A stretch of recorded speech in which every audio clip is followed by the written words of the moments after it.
it's concerning that all of these vaccines are being rolled back.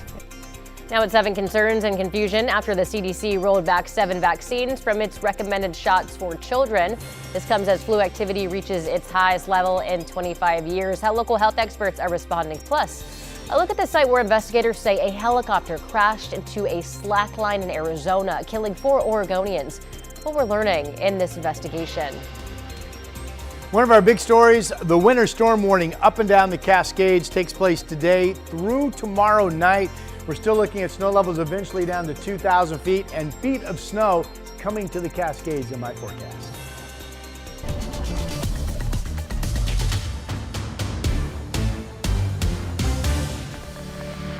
Good morning, and thank you for joining us live at 7 o'clock. I'm China Green. It is a weather impact alert day here later this afternoon for the Cascades, where heavy snow is expected later today. We have Rod Hill that will fill you in on that. Chris McGinnis standing by for a look at traffic here in a second. Yeah, I didn't realize the heavy snow is kind of a two-sided coin. Number one, if you're traveling, you're like, oh, good grief. Today, really?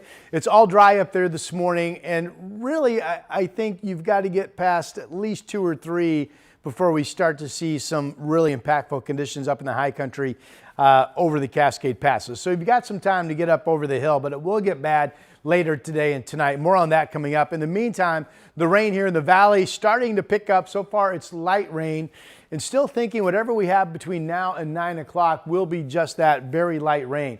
It will be a steady rain all of the afternoon. And then really today's weather that's going to be most impactful. See the yellow, it's the heavier rain rates along with gusty southwest winds. That's late afternoon through early to mid evening. So late today into the evening, that's when the wildest weather will be today. It's not going to be that wild, but the rain will be coming down at a good clip and the winds will be maybe gusting 20 to 30, 35 miles per hour. So that's what's coming up. Right now we're all dry and nice and quiet. 39, good visibility at our state capitol. Looking over the courthouse from the Pioneer Park building, it's all dry as well. PDX is holding at 40. There's the impact alert for the rainy weather coming, 44 at noon. The gusty winds, the heavier rain at 5 p.m. and 43. Here's Chris. Rod, thank you for that. Of course, dry out there for the morning commute, so that's good news. I want to pick it up over on the east side. You see those flashing lights there. That's on Interstate 84 westbound. We had a report of a vehicle fire just a few minutes ago near the I-205 North exit ramp. I don't see any flames or any smoke or anything like that, but in any event, that's what it looks like police and fire folks are checking out. Meanwhile, rolling out of Marion County, northbound I-5 up towards the Charbonneau area, we had an earlier crash near Art Road. That's out of the way, but traffic is still a little thick heading northbound from Donald up towards the Wilsonville area. And a little bit later on this morning, know this, through Cowlitz County, SR4 down to 1 alternating lane between Stella and Mill Creek. All week long, there's going to be some utility line installation there. There's about a 2-mile stretch where you're going to be held for time to time as they do that utility work on SR4 in Cowlitz County. China, back to you. Thank you, Chris. Tualatin Valley Fire and Rescue, along with Aurora Fire, have extinguished a fire at an apartment complex in Wilsonville. This happened on Southwest Ash Meadow Circle and Vale Court. Officials say 2 units were affected by water damage. No one has been injured. A fire investigator is working to determine what started this fire. Well, we are working a little more this morning on reports of a shooting last night in North Portland. This happened just after 9 o'clock in the area of North Interstate Avenue and Failing Street. About 2 hours later, our crews saw people detain 3 people. It's still unclear what their roles were in all of this, but we have reached out to Portland police and are waiting to hear back. At 9 o'clock this morning, Xavier Hirsch and Anthony Hunter Jr., 2 of the 3 suspects arrested in connection with the death of a 13-year-old boy, are set to appear in court. In April of last year, Liam Stanley Bailey was asleep in his father's apartment in Gresham when a shooting broke out in the adjacent unit. A stray bullet went through the wall, hitting Liam. He later died from his injuries. Hunter was arrested in August and Hirsch arrested in October. The 3rd suspect, Terrell Coy, was arrested in November. Now to an update on a standoff in Tigard that we first brought to you as breaking news yesterday on Sunrise. Tualatin Valley Fire and Rescue say the man accused of barricading himself inside a Tigard home is in the hospital with life-threatening injuries. The standoff started at 11 o'clock Sunday night when officers responded to a report of a fight between family members at a home near Southwest El Dorado Drive and Fisher Road. The Washington County Sheriff's Office says the man had guns and began setting fires inside the house. He was eventually burned and deputies pulled him out of a window around 5:30 yesterday morning. All other family members got out safely. In health headlines this morning, flu activity in the United States has reached the highest level seen in 25 years, with all but 4 states reporting high or very high levels of flu activity. Montana, Vermont, South Dakota, and West Virginia are the only states reporting low or moderate levels of flu activity. Oregon and Washington, however, have high levels. The spread is being caused by the new flu strain called subclade K. In terms of severity, the number of people hospitalized due to the flu is not unusual, but doctor visits for flu symptoms haven't been this high since 1997. And states across the West Coast are responding to new guidance from the CDC, reducing the number of vaccines recommended for children. Now, the move comes after President Trump directed the nation's top health officials to review how other developed nations structure their childhood vaccinations and to, quote, take action if they are doing better. Now, the West Coast Health Alliance warns that the change could increase the chances of outbreaks and lead to preventable deaths. Sunrise reporter Thomas Schultz joins us live from the Multnomah County Health Department in southeast Portland. So, Thomas, what else did experts have to say about this? Yeah, well, China doctors tell us that every vaccine encouraged is recommended for a reason. And this is a really big change coming from the federal government here. Federal officials suggest the change is meant to, quote, restore trust in public health lost during the pandemic.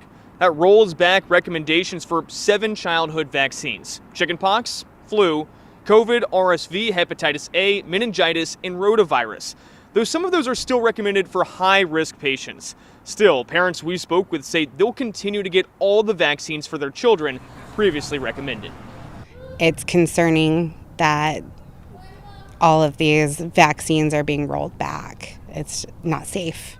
Wildly disappointed. I think that it is harmful to our communities and to the immunity that we need as a community to keep to keep healthcare costs lower and to protect our citizens.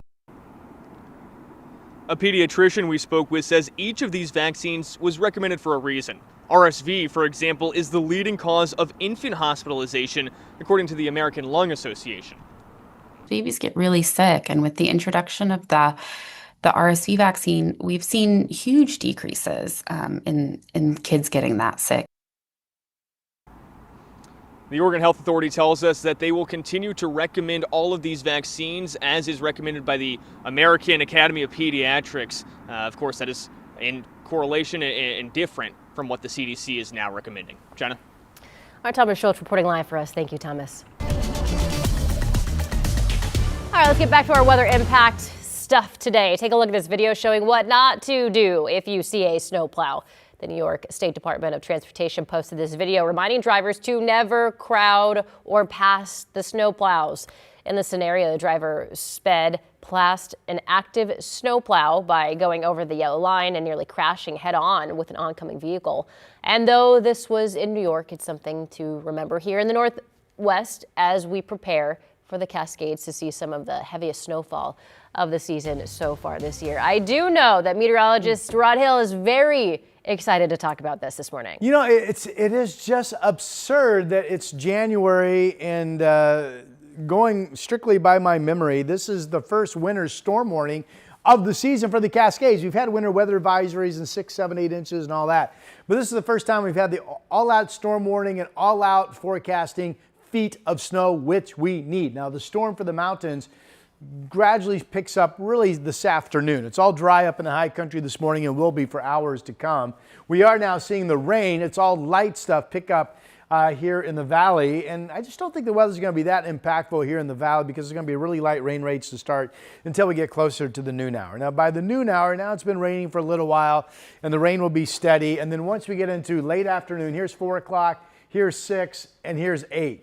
See these yellow colors? This is the most active part of our day. The heaviest rain rates, gusty south winds picking up into early evening, could be as high as 20, 35 miles per hour with the heavy rain. So again, that's going to be the most, hey, it's kind of wild outside part of our day. And here's the heavier snow rates picking up this evening in the Cascades as well.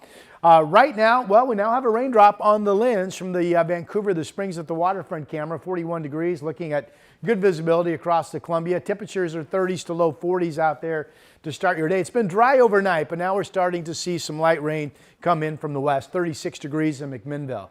So this turns out to be a rainy day, coast and valley. The snow picking up, going into the afternoon hours for the Cascades. Snow showers out over the Blues. I don't think there's much in terms of measurable rainfall or snow in central Oregon today, but overnight tonight, that certainly will be picking up. 2 days of impact alert just for the rain today and tomorrow. Thursday, everything winds down, including the snow up in the Cascades, and then we go all dry on Friday, Saturday, Sunday, Monday. Here is Chris McGinnis. Hey, Rod, thanks for that. Let's take you up to the Sylvan Hill. Photojournalist Eric Patterson hopping on the freeway. He's headed westbound. Westbound or eastbound? Looks like he's coming exit 71A. Let's see. He looks like he's going downhill here. Is he going downhill? In any event, the drive is a little foggy. I think he's heading westbound right now, getting ready to hop on the freeway. And it is a little foggy on that side of town, obviously up in the low cloud deck as well. But so far, traffic is rolling along okay there. We'll take you up to Clark County. I-5 southbound traffic just now starting to bunch up at the Interstate Bridge. This is live right now at SR 14. So we've got a little slowing there, but not bad. The drive in from Main Street to the Fremont Bridge is up to about 13 minutes. Let's take you up to the Woodland area. SR 503 alternating one lane at a time for about a 2-mile stretch. That's between McCracken and Finn Hill Road. That's from 8 to 4 through January 15th. So for the next 10 days anyway, they're going to be doing some tree trimming on that stretch of SR 503. Obviously, that'll create some delays for part of your commute. China? Thank you, Chris. Metro is handing management of Portland 5 centers for the arts back to the city. The regional government has managed the downtown performing arts venue since 1989, but will withdraw July 1st of 2027. City and Metro leaders say that the transition will simplify governance and support long-term investments in the venues. A TriMet rider is accusing security guards of attacking him on a MAX train. The punishment the guards are facing and what the man suing is asking for. The KGW Plus TV app, streaming 24/7. Local news from the team you trust on your time. Track how the weather will impact your day. Certainly becoming increasingly hazardous. Extended, continuous coverage of breaking news, live from the scene. That snowpack is still heavy. Go deeper with in-depth interviews and exclusive reporting. All the local news you need, live or on demand. KGW Plus. Download on your TV and watch for free.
The KGW Plus TV app, streaming 24/7. Local news from the team you trust. Track how the weather will impact your day. Breaking news, live from the scene. All the local news you need. KGW Plus. Download on your TV and watch for free. On Weather Impact Alert Days, stay informed, prepared, and connected with KGW and KGW Plus. Coverage that alerts you to what's coming and how it will impact you. Watch extended weather coverage on KGW Plus. A TriMet rider is suing the agency for more than $400,000 after he was allegedly attacked by security guards on a MAX train. The Winona County DA has since issued misdemeanor warrants for the 2 guards. This all stems from an incident on a MAX Blue Line train back in mid-October. James Hahn says that he was riding home from work when he accidentally bumped into a contracted security guard. Hahn says he didn't think anything of it at the time and just walked on. But that's when he says the security guard grabbed him from behind while another guard put a chokehold on him, eventually tackling him into a row of seats. Here's more from Ms. Lower. I think the message is if you're going to have guards on a train potentially using lethal force like chokeholds, then they need to be adequately trained. And in this case, it's pretty clear these guards were not adequately trained. TriMet told KGW that it does not comment on pending litigation. It also says the security guards referenced in the filing are contract security personnel again and not TriMet employees. Meantime, TriMet is asking for your input on plans to eliminate some bus lines, cut back on others, and shorten the Max Green line. Though it's important to note here that these changes aren't set in stone and wouldn't take effect until August. McCarty has more on what riders need to know. At Portland's Rose Quarter, TriMet riders rush to catch connecting buses and trains. I'm trying to hurry up and get home, but it's okay. That's my bus. Most on this Monday night with only good things to say about the service. It's really lovely. It's no complaints. Portlanders relying on public transit to get to work, to get home, to get to a Blazers game. I like not having to deal with the traffic in Portland. And the parking, for sure. But service cuts and changes are coming later this year. People that live there, people that need to travel. And so it does have an effect. The agency calling it a last resort. The situation will be very dire if we wait and do nothing. And so that's why we're taking these difficult steps now. Those steps to address a $300 million budget shortfall. Tia York with TriMet says they've already tackled half of that with internal cuts, layoffs, and pauses on future routes. So what we've done is try to go through our entire 533 square mile service area and make those adjustments. So these changes affect 35 bus lines, the Max Green line, and eliminate about 3 bus lines. Currently, the proposals have TriMet shortening the Max Green line and eliminating bus service in South Gresham, along Stafford and Salamo Roads in West Lynn, and Tualatin-Sherwood Road in Tualatin. The agency provided more details and maps of the changes on the TriMet website. So you can really see, oh, there were 3 lines here and now there are 2. Or, oh, this line once went that way and now it's taking a more circuitous route, so it serves all these areas so that no one or as few people as possible are left out. Your time now is 7:17. We're taking a live look from our Wells Fargo Skycam. Calm morning to start the city, but things could change. Will. Things will. Got to get your confidence It level will up. Listen, I always just toss it to you and you put your stamp on it because I'm not getting in trouble with the viewers. All right, we have rain coming. We have snow to the Cascades coming. Let's go to our Timberline camera. A little action up there, it looks like. They have roughly a 2-foot base on the ground. It looks pretty up there. Some fresh snow the other day. First winter storm warning of significance of the season, with the snow picking up this afternoon, heavy snow this evening, overnight tonight, heavy snow at times tomorrow. All total, it looks like there could be 30 inches to 36 inches of snow at the base of Timberline and Meadows through about noon on Thursday, and at least over a foot down at Government Camp. Now, it's dry up there right now, and I think travel throughout your morning hours, no problem. So if you want to avoid the storm, just adjust your plans to get up over the mountains this morning, as the storm will be coming in this afternoon. 30 at Government Camp, clean pavement at Santiam, and well, some snow on the ground at Willamette Pass, but not terrible. 33 degrees is the temperature there. The winter storm warning up today, tomorrow, and tomorrow night for the Cascades of both Oregon and Washington. As I mentioned, we're hoping to get over a foot at Government Camp, as much as 3 feet once you get up to 5,000 feet or higher on the mountain. Snow level today, 4,000 feet. You can make the argument maybe even 4,500 feet, which means maybe passes take a little while at Government Camp anyway to get snow packed. And then quickly, though, overnight, the snow level drops to 2,000 feet into Thursday, and that'll be good snow. All dry on Friday, Saturday, and actually could be some bluebird days coming up Friday and Saturday to enjoy the snow. Futurecast, we have light rain picking up in the area right now. This shows basically steady rain at noon and then heavier rain coming in late this afternoon. Here's 4 o'clock, here's 6, here's 8. This is the most active part of your day in terms of heavy driving rain rates coming down, gusty southwest winds racing up the valley. That could be potentially 25, 30, 35 mile per hour wind gusts. Weather models really like the moisture in this incoming 2-day event. Now showing 1.5 inches in Portland all total, from what starts today and goes into Thursday morning. Over 2 inches of rain potentially at the coast. Here are the lights from Providence Park. Cloudy skies, starting to pick up some light rain areas in the city. 39 is the temperature right now. It's 40 at PDX and up in Kelso, raining in Astoria. 33 out in the Dalles this morning, all dry in the gorge. Again, the winter storm warning for the heaviest snow later today into tonight up in the high country. Winds picking up as well. And then we got the valley forecast with the dry start early, which we have seen, then the steady afternoon rain, heavier late day into the evening with the gusty winds. 2 days of an impact alert for the rainy weather. Thursday, everything kind of breaks into scattered showers and sun breaks, and then we go all dry into the weekend starting Friday. Here's Chris. Well, it'll be good to dry out after that soaking. All right, not many major issues out there on the freeways right now. I'm happy to tell you that. Let's take you over to the west side. 217 southbound traffic starting to bunch up a little bit. This is from 99W specifically down towards the I-5 interchange. So it's the time of the morning. We start to expect those types of slowdowns. Heading north out of Marion County, we had some earlier trouble near Arndt Road on northbound I-5. That is out of the way, but traffic's still running a little thick there, as it is on Highway 551 heading up through the Aurora area. And last but not least, back up to North Portland, your I-5 South commute. Not sure if you can read the ODOT reader board. It would probably say slow if it actually read anything at this point. 15 miles an hour, that southbound commute up near Lombard. Right now it's about a 14-minute commute from Main Street to the Fremont Bridge. China? Thank you, Chris. After a brief illness, longtime Lincoln County Commissioner Claire Hall has died. Hall served 21 years as commissioner, with the death occurring during a pending recall election. The Lincoln Chronicle reporting that over the past 15 months, Hall's leadership as commission chair was described as chaotic, marked by frequent conflicts with fellow commissioners, county council, and various department heads. In a statement, the county said, quote, Claire prioritized others before herself, led with kindness, and created countless services to improve the lives of community members. Claire Hall was 66 years old.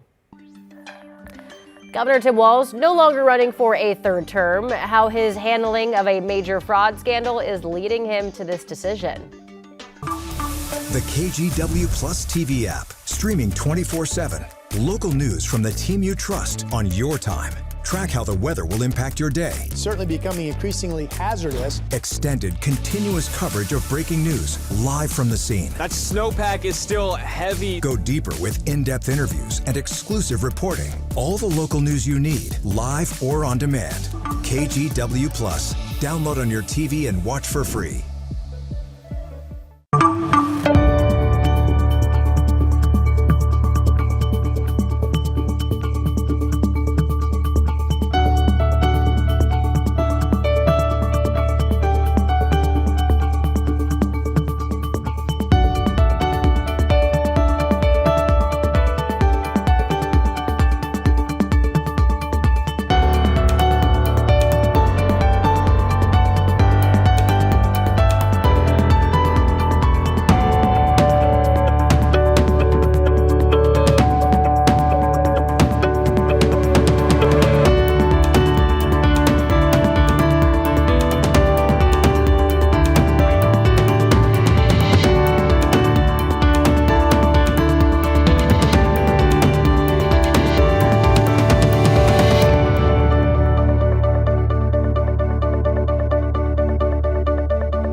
On Weather Impact Alert Days, stay informed, prepared, and connected with KGW and KGW Plus. Coverage that alerts you to what's coming and how it will impact you.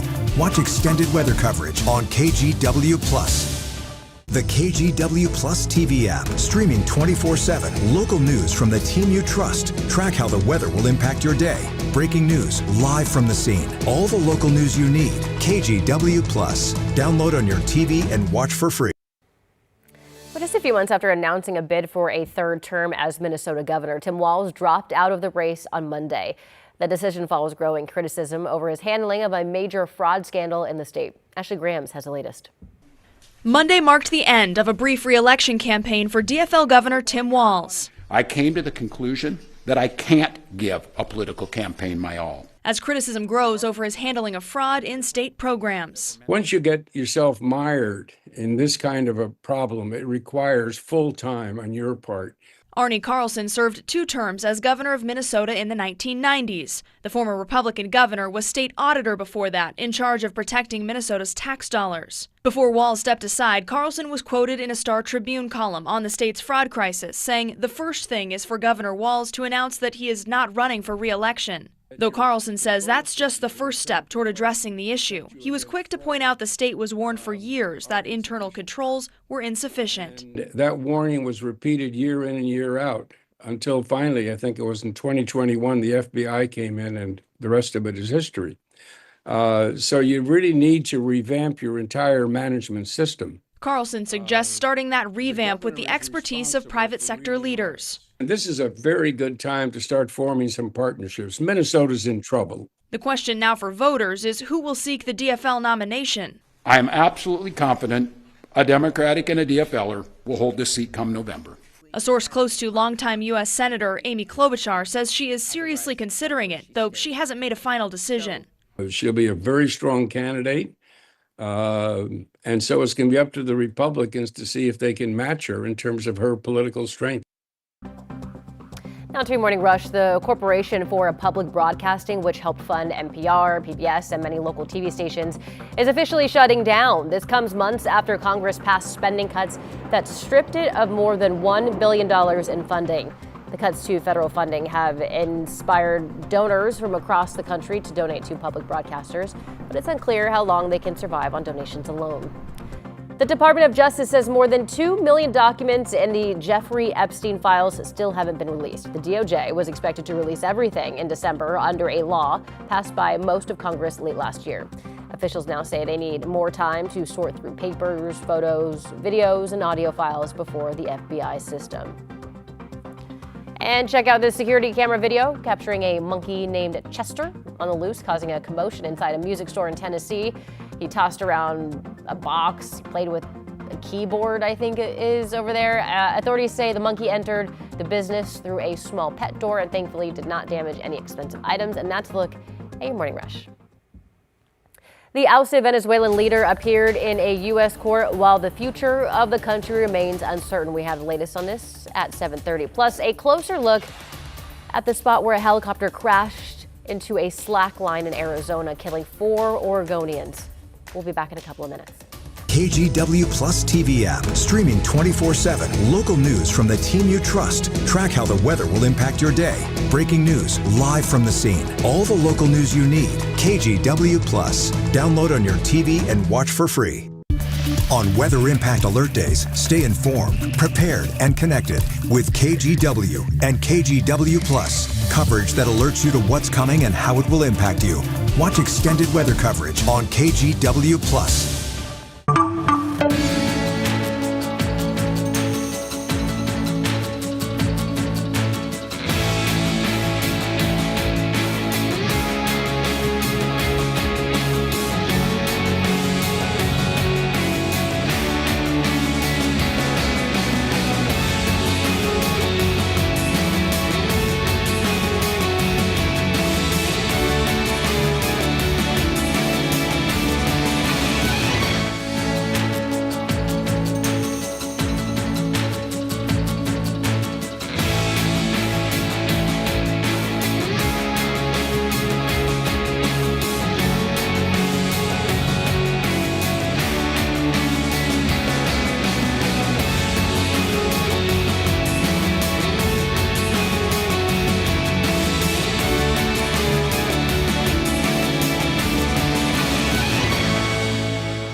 We have now issued a weather impact alert. We could expect conditions in some parts of our area to change drastically pretty soon, right? And very quickly, yes. This is significant rainfall coming our way. You'll definitely want to be extra cautious. Certainly becoming increasingly hazardous.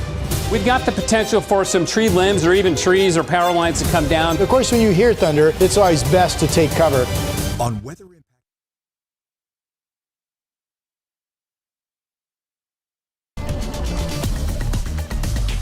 Good morning. You see the red, the alert. We have a 2-day rain event. It's picking up slowly this morning, goes with us all the way through tomorrow night. So here's the slow pickup. Light rain at the coast, starting to get some sprinkles around Portland and into Salem. Still all dry up in the Cascades where we do have a winter storm warning, but it will be mainly dry or inconsequential, really light precip throughout much of the morning. So you have some time to get over the high country before things really get bad. We're at 40 right now with sprinkles, light rain at noon, steady through the afternoon. The heaviest rain in the valley with gusty winds comes late today into this evening. Here's Chris. That means the afternoon commute's not going to be fun. Out there right now, not too bad. We've got a little fog right now at the Sylvan Hill. That's Highway 26, right? We'll take you there real quick near Skyline. Skyline Boulevard. The drive a little slow, but not too bad. The trip coming in from Hillsborough at last check up to 21 minutes now. That's from Brookwood Parkway to I-405. Your I-5 drive from Wilsonville now 23 minutes to get you into town. And the drive through North Portland, there's a live look right now up near Lombard. That's southbound I-5 commute 15 minutes and building to get you in from Main Street in Vancouver down to I-405 and the Fremont Bridge.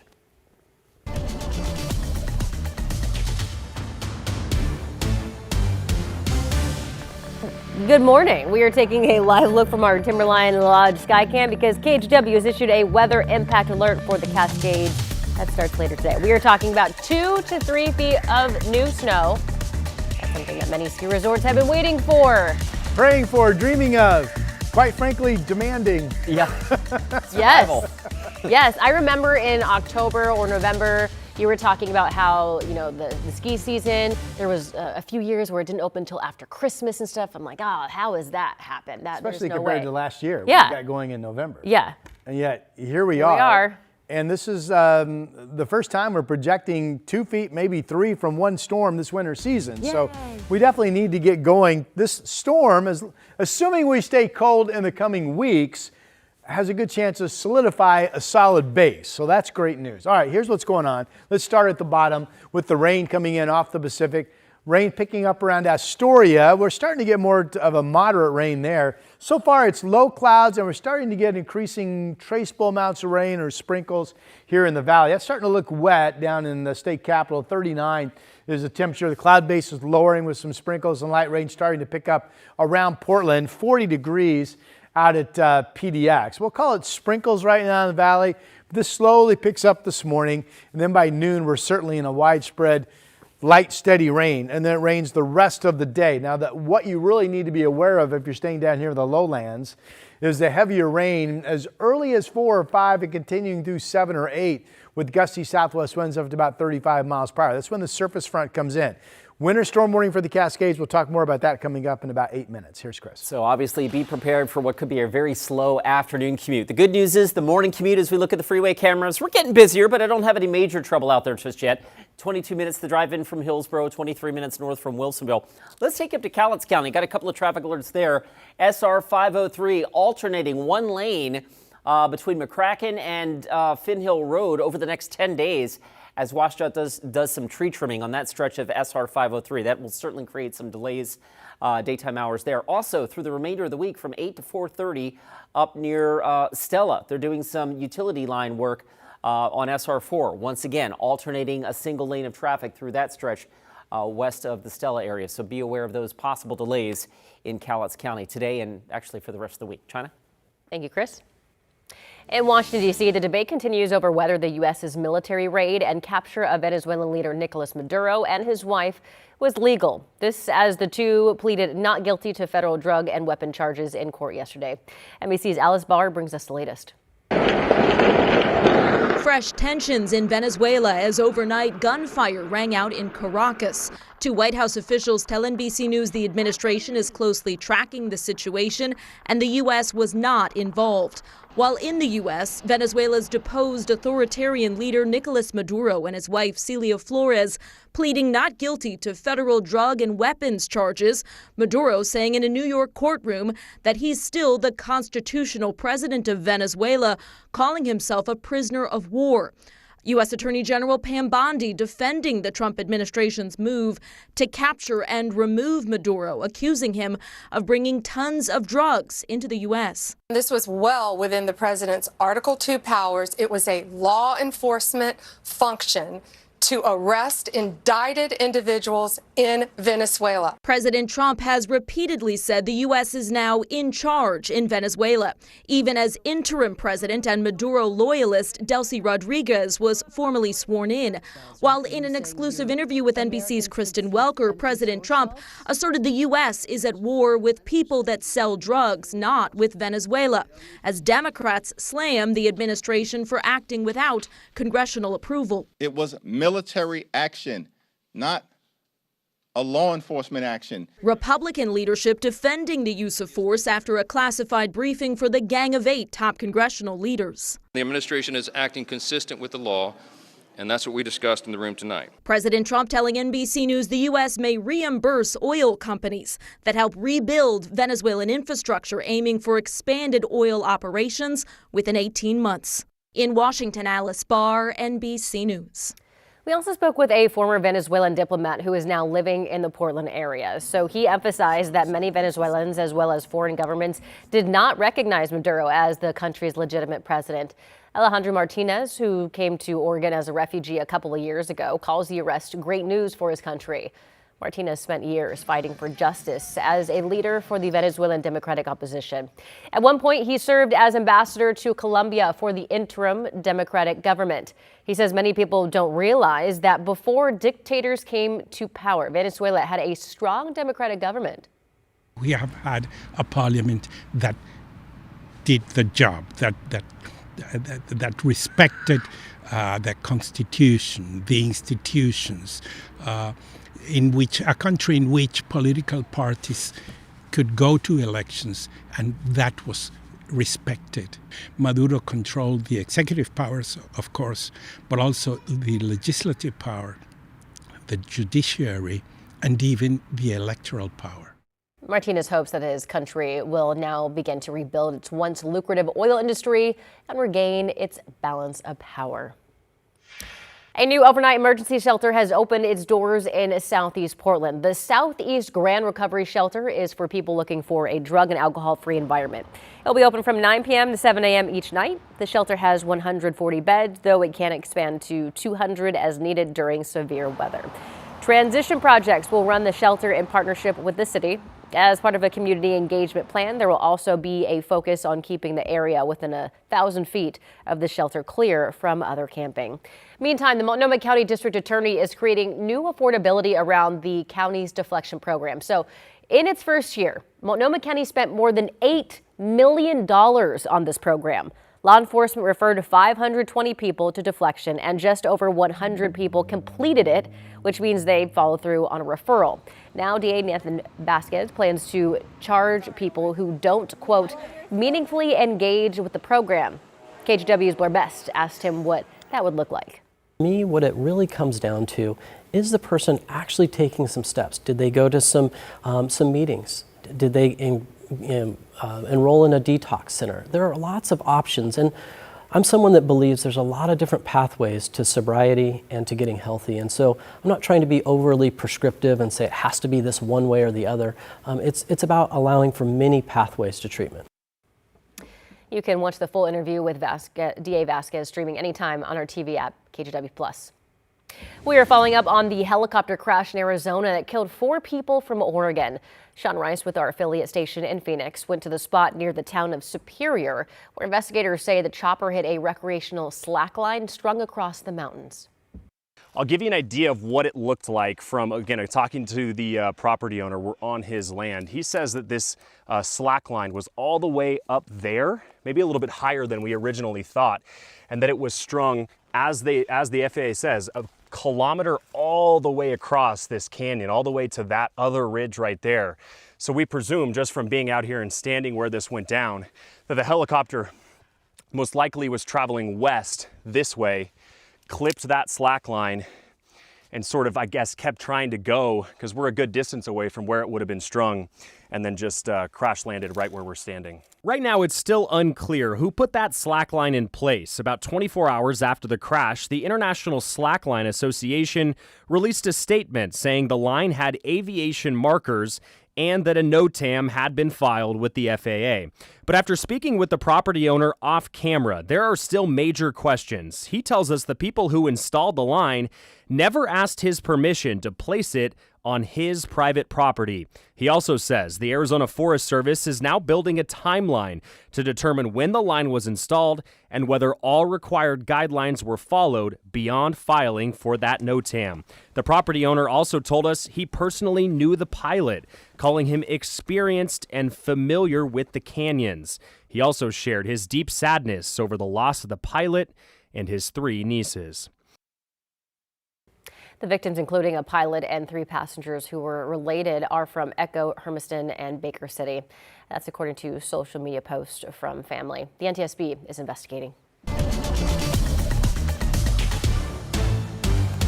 Turning back now to our weather impact alert for later today for the heavy snow in the Cascades. Before we get to Rod's forecast, we do have some winter driving reminders. Remember to check the forecast and road conditions before you leave. While you are on the road, be on the lookout for any signs telling you when snow chains are needed. You can also use traction tires on vehicles that weigh up to 10,000 pounds. And as you're driving in snowy areas, watch out for snow plows. If you see one, be patient and don't pass them. It is illegal in Oregon to pass a snowplow on the right. Take it slow, drive with your lights on, and reduce your speed. All right, headed over to Rod Hill so he can walk us through this weather impact alert. Yeah, we'll start with the scope of the winter storm warning. I think it's important to keep in mind what the actual warnings are. This is a winter storm warning from our friends at the Weather Service for the Cascades, up and down Washington and Oregon. The warning is in play for today, tomorrow night, and then it wraps up early Thursday morning. Today's snow level at about 4,000 feet or maybe even a smidge higher. So I talked about this yesterday. There's still some question as to whether or not Highway 26 at 2 or 3 o'clock this afternoon is going to be wet with snow falling, or will it become snowpacked?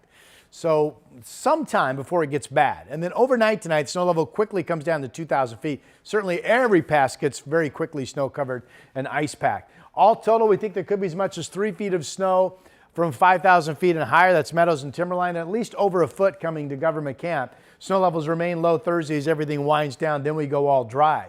In terms of the rain, starting to pick up some light rain, some sprinkles in the valley right now.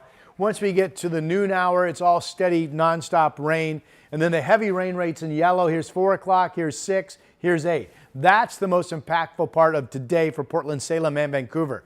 Late afternoon into early evening, heavy rain rates, gusty southwest winds racing up the valley, 15, 30, 35 miles per hour as well. So all that's coming. Right now it's pretty quiet. We do have light rain, or it's actually moderate rain in Astoria right now. Sprinkles around Portland and Salem where it's 39 and 40.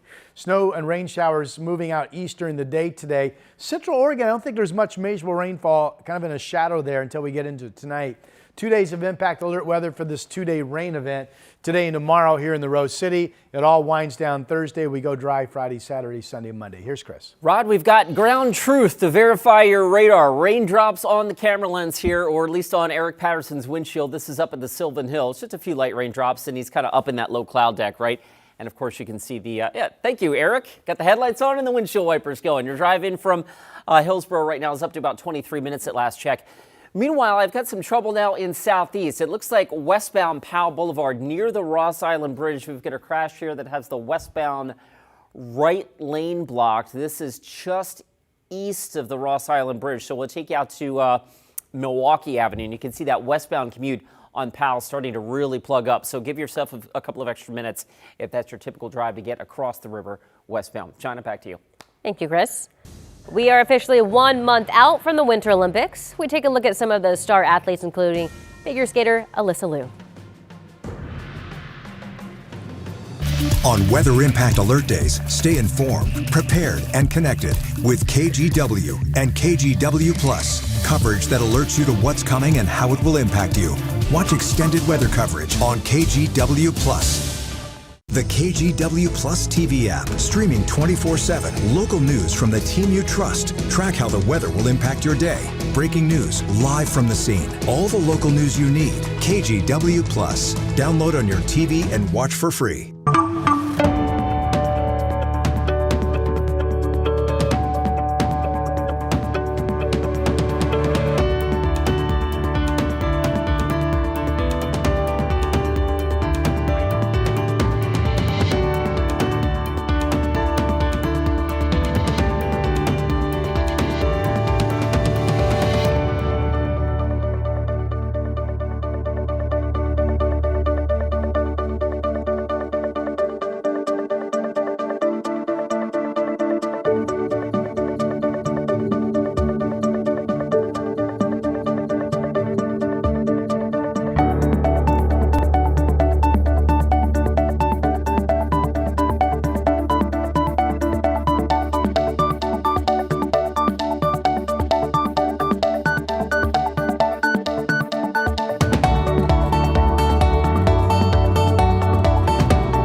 We have now issued a weather impact alert. We could expect conditions in some parts of our area to change drastically pretty soon, right? And very quickly, yes. This is significant rainfall coming our way. You'll definitely want to be extra cautious. Certainly becoming increasingly hazardous. We've got the potential for some tree limbs or even trees or power lines to come down. Of course, when you hear thunder, it's always best to take cover. On Weather Impact Alert Days, stream extended coverage on KGW+.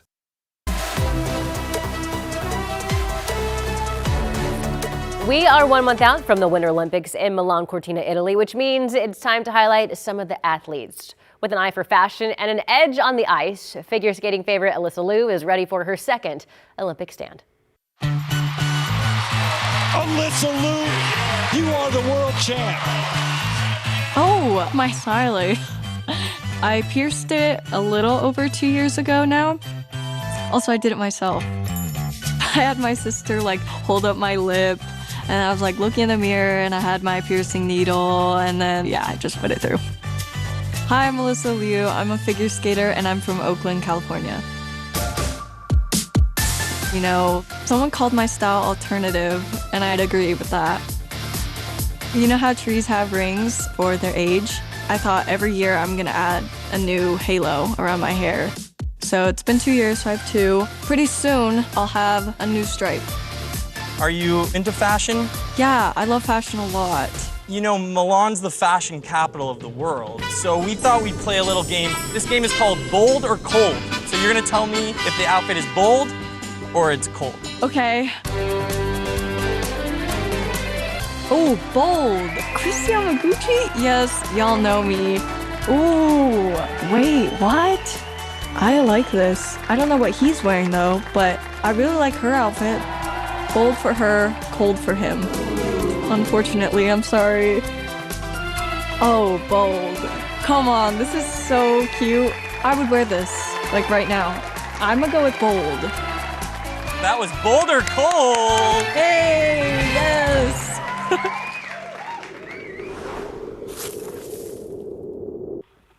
And the Northwest's Cooper McLeod going to the Olympics. The Kirkland, Washington native qualified for the games over the weekend after finishing second in the 1,000 meter and 500 meter speed skates. This will be his first trip to the Olympics. But going back to ice skating, yes, you say that is she's the best jumper in decades, Alyssa not even Liu. close. To me, I mean, she had her trip with the triple axel rotation jump, which is a big point jump. She had that real solid, then she kind of lost it. Now we're hoping she's got it solid again going into the Olympics. I believe she did have a quad rotation, which mostly you see the men do. So she's really good. U.S. Nationals going on in St. Louis right now. You can stream the action on NBC's Peacock app. You have all the details. By the way. Wow. Yeah. So the U.S., probably the favorite for the men's gold in figure skating. We hope Alyssa Liu can get a medal there, Yeah, that would be great. Here's Timberline. It's one of the few things in life I keep up on and can speak intelligently about. Okay, it's the only thing in life. All right. Here's our Timberline camera. All quiet. Winter storm warning, but the storm really gets going this afternoon, overnight tonight and tomorrow. 22 up there right now. That's good. Good cold temperature. Everything that hits Timberline will be snow for the next 2.5 days. Here's Government Camp. Good driving conditions this morning, 31 degrees. Again, I'm not sure. As snow picks up, Timberline could be 34 degrees. Excuse me. Government Camp could be 34 degrees this afternoon for the first wave of moisture, which would keep the highway wet. But eventually, later today, going into tonight, this will all become snow-covered and very slow going, with gusty winds also picking up, and the winter storm warning from the Weather Service for today, tomorrow night, ending Thursday morning. 4,000 feet snow level or slightly higher today, but there's a snow level crashing this evening and overnight tonight, all the way down to 2,000. It could actually be a little bit below 2 going into Thursday morning. And here's the big headline right here. At least a foot or more at Government Camp, and hoping to get 30 inches to 3 feet of snow at Meadows and Timberline, which would solidify their base recreationally. So that would be great news. Here's noon today. By that, rain's starting to pick up right now, really light stuff. All rain steady this afternoon. And then here's 4 o'clock. Here's 6, here's 8. See the yellow? That's when a front comes in. Late afternoon through mid-evening is the most, I'm going to say, difficult time to be out and about dealing with the weather in terms of the heavy rain rates and the gusty southwest winds picking up 15 to 30, 35 miles per hour as well. That moves through overnight. Then tomorrow it's not steady, but it's occasional shots of heavy rain. We're going to be unstable tomorrow with the cold air, so we expect some convection, which translates into some heavy downpours. And I mean, it's possible we could also have some hail showers tomorrow due to the coldness of the air and the instability that we expect. It'll be all good snow showers at times with west winds slamming against the Cascades, which produces heavier snow rates tomorrow. Rain amounts should be impressive. This is from today into Thursday. Maybe 2 inches along the coast on average. Certainly over an inch expected here in the valley, maybe 1.5 inches. Here are those southwest winds just gusting to 30 miles per hour, maybe a little bit stronger later today into this evening. That's not alert status for you, but it would certainly be noticeable and blow the rain around a little bit as it's coming down. The 2 days of an impact alert, mid-40s. Thursday, it all winds down, some break scattered showers, and then just like that, we are dry for a while. Friday, Saturday, Sunday, and Monday. Here's Chris. Rod, thanks for that. We pick it up with a traffic alert in southeast Portland, westbound Powell Boulevard, approaching the Ross Island Bridge. It looks like we've got a fender bender here just east of the bridge, and that's got the westbound. It's just beyond the range of that tree, or kind of through that tree. It's hard to see, but the westbound right lane is blocked, and so that's got traffic bunching up pretty significantly. This is from Powell and Milwaukee. There is your westbound commute, so give yourself a few extra minutes there for sure. I-5 through North Portland, the southbound I-5 drive, of course, slow and steady. This is up near Lombard. Trickling along a little bit there from, basically from Main Street down to the Fremont Bridge. That drive has spiked up a little bit in the last few minutes. China, right now we're looking at 22 minutes to get you in from Hazeldale to the Fremont Bridge. Thank you, Chris. We are learning more information about the suspect who's accused of vandalizing J.D. Vance's Ohio home. That's after the break. The KGW Plus TV app, streaming 24/7. Local news from the team you trust on your time. Track how the weather will impact your day. Certainly becoming increasingly hazardous. Extended, continuous coverage of breaking news live from the scene. That snowpack is still heavy. Go deeper with in-depth interviews and exclusive reporting. All the local news you need, live or on demand. KGW Plus. Download on your TV and watch for free.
We have now issued a weather impact alert. We could expect conditions in some parts of our area to change drastically pretty soon, right? And very quickly, yeah.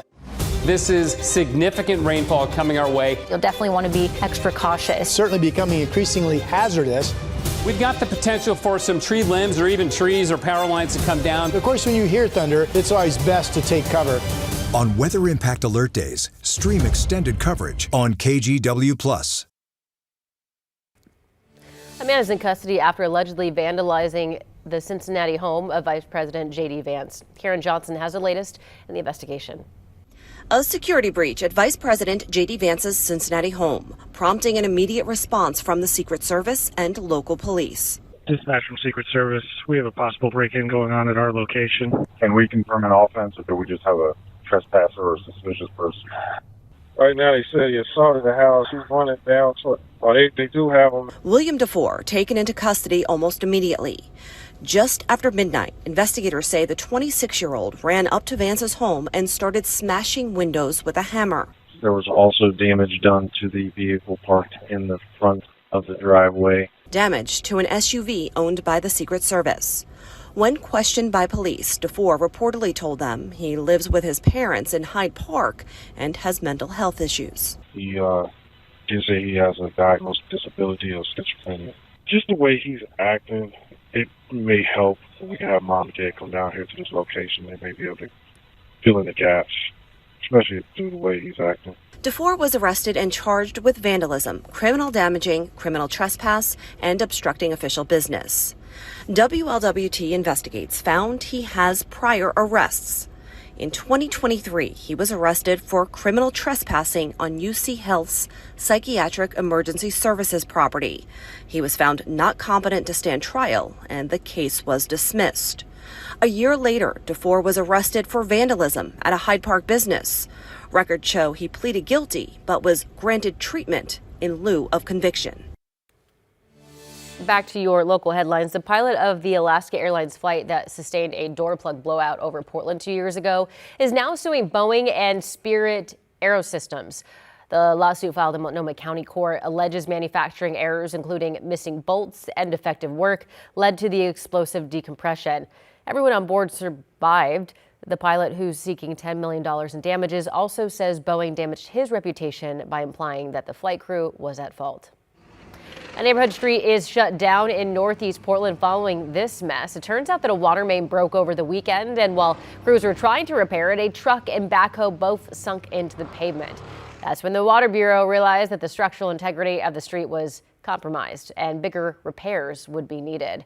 Bryant Street is now closed from Northeast 18th to 22nd, and it's not clear how long repairs will take. Crews have already restored water to homes that were impacted. Well, coming up at 8 o'clock, KGW Sunrise continues live on KGW Plus with a public transportation organization asking for your input on how it should cut back or even eliminate some routes. We'll have that and more coming up at 8 o'clock.